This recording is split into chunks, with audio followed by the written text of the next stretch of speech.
সাখাওয়াত হোসেন সবুজ আমাদের মাঝে উপস্থিত হয়েছেন।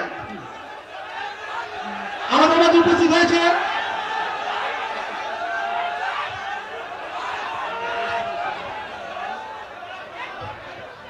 মজলুম ইসলামী চিন্তাবিদ, আল্লাহ এবং আল্লাহ রসুলের কথা বলতে গিয়ে, দ্বীনের খেদমত করতে গিয়ে, তৌহিদি জনতার পক্ষে কথা বলতে গিয়ে, দেশের স্বাধীনতা সার্বভৌমত্বের পক্ষে কথা বলতে গিয়ে যিনি লাঞ্ছিত হয়েছেন, অপমানিত হয়েছেন, অপদস্থ হয়েছেন, নির্যাতন ভোগ করেছেন, বিনা অপরাধে দীর্ঘদিন কারাবরণ করেছেন।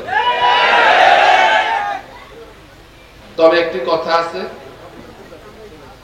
আল্লাহ তাআলা কোরআনে বলেছেন অমকর অমকরুল্লাহ আল্লাহু খায়রুল মাকিরিন।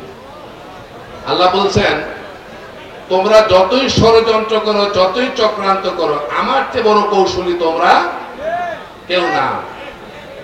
এই মহান ব্যক্তিটির দিকে তাকান আপনারা একটু মহব্বতের দৃষ্টিতে। ইজ্জত কে দেয়? আল্লাহ।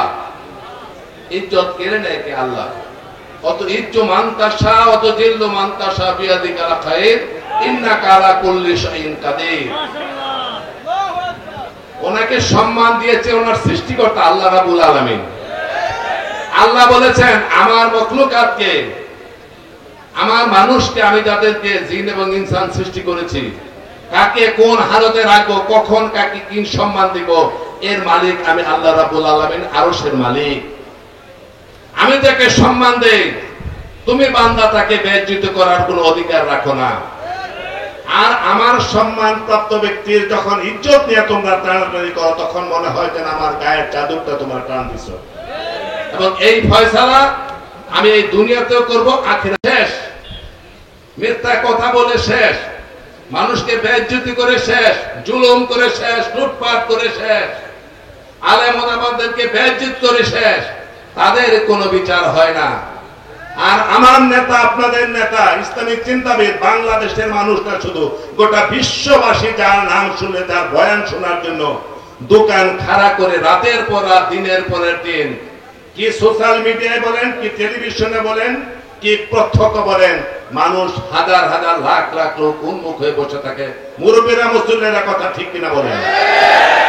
ওনাকে নিয়ে খেলামেলা করেছে যারা, দেখেন তো, খুব বেশি দিনের ব্যবধান না, আল্লাহ কাকে কোন জায়গাতে কোথায় নিয়ে যেতে পারে।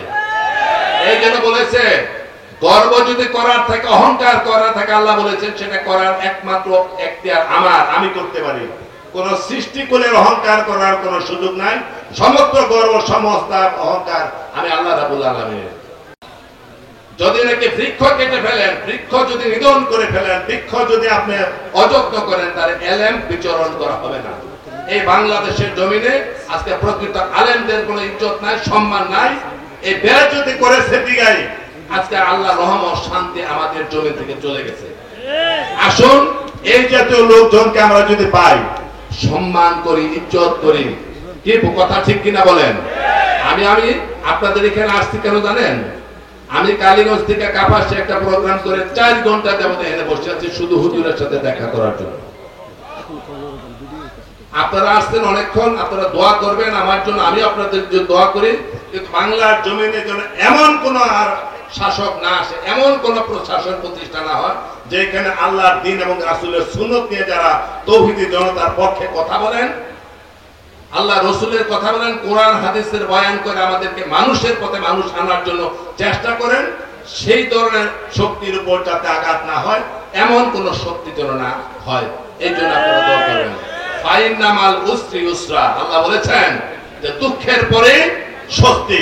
উনি কষ্ট করেছেন, নির্যাতন ভোগ করেছেন, দুঃখ করেছেন, বেইজ্জতি হয়েছেন, কিন্তু আজকে এমন কোন শক্তি আছে ওনার সামনে এসে সেই সময় যে বেইজ্জতি করেছে তার কিঞ্চিত পরিমাণ প্রদর্শন করে? এই শক্তি তৌহিদি জনতা দিয়েছে আল্লাহ রাব্বুল আলামিনের মাধ্যমে।